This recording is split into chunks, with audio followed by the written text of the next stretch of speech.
ఇప్పుడు మీరు వింటున్న కథ పేరు పారని ఎత్తులు. ఒక ఊళ్ళో జయంతుడనే వైశ్యుడుండేవాడు. అతను కొద్దిపాటి వ్యాపారంతో కాలక్షేపం చేస్తూ ఉండేవాడు. అతనికి పెళ్లి కావలసిన కుమార్తె ఉన్నది. ఆమెకు అన్ని విధాలా మంచి సంబంధం కుదిరింది. ముహూర్తం కూడా అనుకున్నారు. పెళ్లి ఖర్చుకు గాను తన దగ్గర ఉండే డబ్బంతా లెక్క చూసుకోగా తక్కువ అయ్యేటట్టు కనిపించటం చేత జయంతుడు తమ ఇంట చాలా కాలంగా ఉంటున్న ఒక రత్నాన్ని అమ్మ నిశ్చయించాడు. అతను ఆ రత్నాన్ని తీసుకుని తన గుర్రం మీద రాజధానికి బయలుదేరి వెళ్ళాడు. అతను రాజుగారి దర్శనం చేసుకుని తాను వచ్చిన పని చెప్పి రత్నాన్ని చూపించాడు. రాజుగారు రత్న నిపుణులను రప్పించి వారి చేత రత్నానికి వెల కట్టించాడు. దాని వెల 1,00,000కు పైన కొన్ని వేలుంటుందని వాళ్ళు చెప్పారు. వాళ్ళు నిర్ణయించిన ధరకు రాజు ఆ రత్నాన్ని కొనటానికి సిద్ధపడ్డాడు. కానీ జయంతుడు డబ్బంతా వెంట తీసుకుపోవటం ఇష్టం లేక ప్రస్తుతం పెళ్లి ఖర్చులకు కావలసినంత తీసుకొని మిగిలినది ఏడాదికి ఇంత చొప్పున తీసుకుంటానని ఏర్పాటు చేసుకున్నాడు. అతను నగరపు సంతకు వెళ్ళి ఒక కపిల గోవును కొన్నాడు. తన కుమార్తెను అత్తవారింటికి పంపేటప్పుడు ఇచ్చే కట్న కానుకలతో పాటు ఆ కపిల గోవును కూడా ఇద్దామనుకున్నాడు అతను. ఆవు మెడతాడును తన గుర్రం తోకకు కట్టి తాను గుర్రం మీద ఎక్కి కూర్చుని గుర్రాన్ని నింపాదిగా నడుపుకుంటూ జయంతుడు ఇంటి దారి పట్టాడు. గుర్రం వెనుకగా నడిచేటప్పుడు ఆవు మెడలో ఉండే మువ్వ మోత చేస్తూ వచ్చింది. జయంతుడు ఒక డొంక వెంబడి పోతుండగా మువ్వ చేసే ధ్వనిలో ఏదో మార్పు కలిగినట్టు అనిపించింది. అతడు వెనక్కు తిరిగి చూశాడు. ఆవు లేదు. దాని మువ్వ గుర్రం తోకకు కట్టి ఉన్నది. అతను ఎత్తుకు ఎక్కి అంతటా కలియ చూశాడు. ఎక్కడా ఆవు జాడలేదు. అతను నిస్పృహ చెంది తనకా కపిలగోవు ప్రాప్తం లేదనుకుని ఇంటి దారి పట్టాడు. జయంతుడి కపిలగోవును కాజేసినవాడు గండుడనే గజదొంగ. జయంతుడు కపిలగోవును కొనటం గండుడు చూశాడు. ఆవునేగాక అతని వద్ద ఉన్న డబ్బును, గుర్రాన్ని, దుస్తులను కూడా కాజేయాలని గండుడికి కోరిక కలిగింది. ఇదంతా ఒక్కడి వల్ల అయ్యే పని కాదు. అందుచేత గండుడు ఆవును కాజేసే పని తనపైన వేసుకొని మిగిలిన పనికి తన కొడుకైన ప్రచండు అనేవాడిని నియమించాడు. ప్రచండు జయంతుడు వెళ్లే దారిలో ఒక కొలనుగట్టుపైన దాగి కూర్చొని జయంతుడు సమీపంలోకి వచ్చిన సమయంలో పెద్ద చావుకేక పెట్టుతూ కొలనులోకి దూకాడు.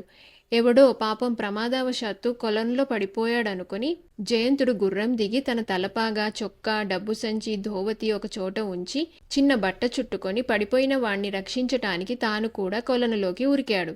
అలా దూకే సమయంలో జయంతుడి కాళ్లకేదో తాడు తగులుకున్నట్టయింది. దాన్ని వదిలించుకోవటానికి జయంతుడు తిప్పలు పడే సమయంలో ప్రచండు ఒడ్డుకు ఈది ఒడ్డున ఉన్న ఒక రాయిని నీటిలోకి తోసి జయంతుడి బట్టలు, సంచి తీసుకుని గుర్రం ఎక్కి పారిపోయాడు. రాయి నీటిలో పడి మునిగేటప్పుడు అది జయంతుణ్ణి కూడా అడుగుకి ఈడ్చింది. ఎందుకంటే కాలికి ఉచ్చుపడిన తాడు యొక్క రెండో కొస రాతికి కట్టబడి ఉన్నది. అది ప్రచండుడి పనే.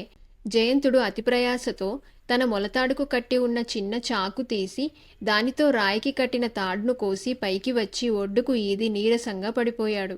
డబ్బు పోగొట్టుకొని, దుస్తులు పోగొట్టుకొని, చివరకు గుర్రాన్ని కూడా కోల్పోయిన జయంతుడు ఎక్కడికి పోవటానికి, ఏమీ చేయటానికి అసక్తుడై ఎవరి కళ్ళనైనా పడటానికి కూడా బిడియపడుతూ ఉన్న స్థితిలో చీకటి పడే వేళ కొందరు కట్టెలు కొట్టేవాళ్లు ఇళ్లకు తిరిగిపోతూ అతన్ని చూసి అతనికి జరిగిన అన్యాయం తెలుసుకొని అతను కట్టుకునేందుకు తమ పైబట్ట ఒకటి ఇచ్చి అతన్ని తమ ఇళ్లకు తీసుకుపోయారు.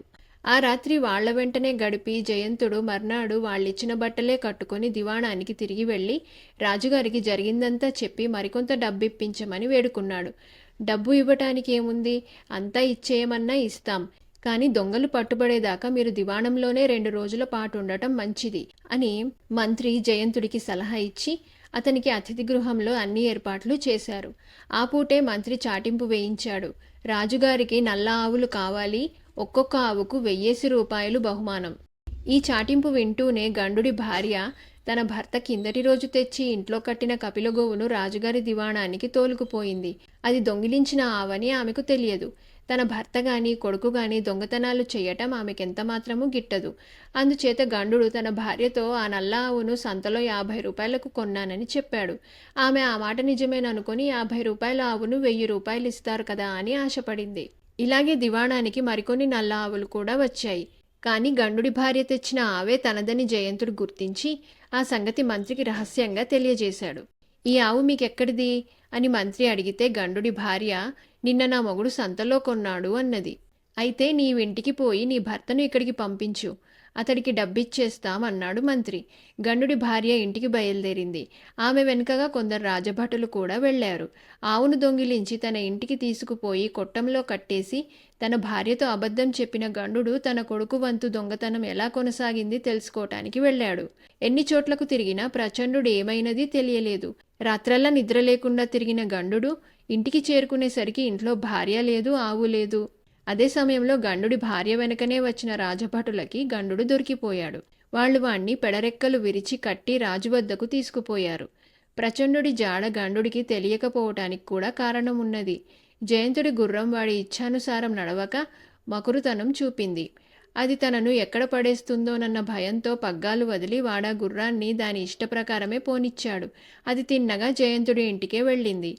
జయంతుడి నౌకర్లు గుర్రాన్ని, గుర్రం మీద ఉన్నవాడి దగ్గర గల జయంతుడి దుస్తులను, సంచిని గుర్తించి ఏదో మోసం జరిగిందని గ్రహించి ప్రచండుణ్ణి పట్టి కట్టేసి మర్నాడు రాజధానికి తీసుకుపోయారు.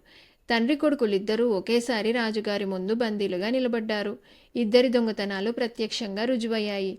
జయంతుడి సొమ్ము, దుస్తులు దొరికాయి. తండ్రి కొడుకులిద్దరూ కారాగృహంలో బంధింపబడ్డారు.